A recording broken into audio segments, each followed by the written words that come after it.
পালানোর আগে শেখ হাসিনা জোর করে বল প্রয়োগের মাধ্যমে ক্ষমতায় থাকতে চেয়েছিলেন। তিনি এতটাই ভেঙে পড়েন যে নৌ সেনা ও বিমান বাহিনীর প্রধানদের ডেকে চাপ দিতে থাকেন, কিন্তু ঘুড়ির সুতা ততক্ষণে ছিঁড়ে গেছে। পালানোর আগে হতাশ শেখ হাসিনা কি করেছিলেন, কি বলেছিলেন তা জেনে নেওয়া যাক। সকাল 10:30 থেকে প্রায় 1 ঘন্টা বিভিন্ন বাহিনীর শীর্ষ কর্মকর্তাদের চাপ দিয়েছিলেন তিনি। পরিস্থিতি যে একেবারেই নিয়ন্ত্রণের বাইরে সেটা তিনি কিছুতেই মানতে চাচ্ছিলেন না। তিনি কারফিউ আরো কড়াকড়ি করতে বলেন, কিন্তু সকাল 9টার পর থেকে বিভিন্ন স্থানে আন্দোলনকারীরা কারফিউ ভেঙে নামতে শুরু করেছিল, তাই অবস্থা আরো জটিল হয়ে যায়। 10টা নাগাদ ঢাকার বিভিন্ন স্থানে জমায়েত বড় হতে থাকে, তাই 3 বাহিনীর প্রধান ও পুলিশের আইজিপিকে প্রধানমন্ত্রীর বাসভবন গণভবনে ডাকা হয়। নিরাপত্তা বাহিনী কেন পরিস্থিতি সামাল দিতে পারছে না সেটার জন্য শেখ হাসিনা ক্ষোভ প্রকাশ করেন। আন্দোলনকারীরা আইন শৃঙ্খলা রক্ষাকারী বাহিনীর সাজোয়া যানে উঠে লাল রং দিয়ে দিচ্ছেন, সামরিক যানে পর্যন্ত উঠে পড়ছেন, এরপরও কেন তারা কঠোর হচ্ছে না সেটা নিয়েও ক্ষোভ প্রকাশ করেন তিনি। এছাড়া বিশ্বাস করে এই কর্মকর্তাদের শীর্ষ পদে বসিয়েছেন সেটাও তিনি উল্লেখ করেন।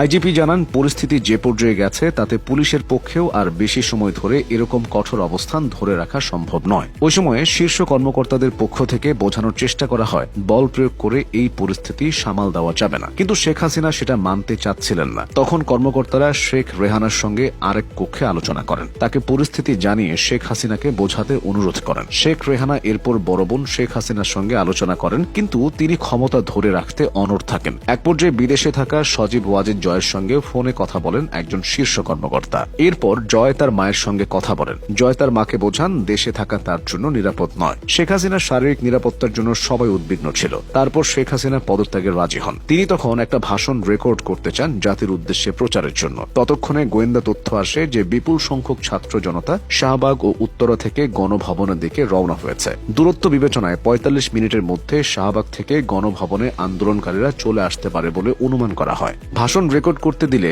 গণভবন থেকে বের হওয়ার সময় নাও পাওয়া যেতে পারে। এই বিবেচনায় শেখ হাসিনাকে ভাষণ রেকর্ডের সময় না দিয়ে 45 মিনিট সময় বেঁধে দেওয়া হয়। এরপর ছোট বোন রেহানাকে নিয়ে তেজগাঁওয়ের পুরনো বিমানবন্দরে হেলিপ্যাডে আসেন শেখ হাসিনা। সেখানে তাদের কয়েকটি লাগেজ ওঠানো হয়। তারপর তারা বঙ্গভবনে যান। সেখানে পদত্যাগের আনুষ্ঠানিকতা শেষ করে বেলা 2:30টার দিকে সামরিক হেলিকপ্টার করে ছোট বোন সহ ভারতের উদ্দেশ্যে উড্ডয়ন করেন শেখ হাসিনা। হেলিকপ্টারটি ভারতের আকাশে প্রবেশের পর কিছুক্ষণ উড্ডয়ন করে, পরে আগরতলায় বিএসএফ এর একটা হেলিপ্যাডে অবতরণ করে। তারপর সেখান থেকে দিল্লি যান বলে ভারতীয় গণমাধ্যমে খবর বের হয়েছে। শেখ হাসিনা নয়াদিল্লির কাছেই ভারতীয় সেনাবাহিনীর হিন্দন বিমান ঘাঁটিতে বিকেলে অবতরণ করেন। ভারতীয় সেনাবাহিনীর এক কর্মকর্তা তাকে স্বাগত জানান। তার পরবর্তী গন্তব্য এখনো অনিশ্চিত। পালানোর দিন সকালেও শেখ হাসিনা জানতেই পারেনি আন্দোলন কতটা তীব্র। রাজনৈতিক বিশ্লেষকদের ধারণা, শেখ হাসিনার আশেপাশের মানুষদের মিথ্যা আশ্বাসের কারণে তিনি আন্দোলনের ব্যাপকতা বুঝতে পারেননি। তারা নেত্রীকে খুশি রাখতে নেতিবাচক কিছু বলেননি। আর টিভি দেখেও আন্দোলন সম্পর্কে ধারণা পাওয়া কঠিন, কারণ 2-1টা টিভি চ্যানেল ছাড়া বাকিরা সত্য তুলে ধরার ব্যাপারে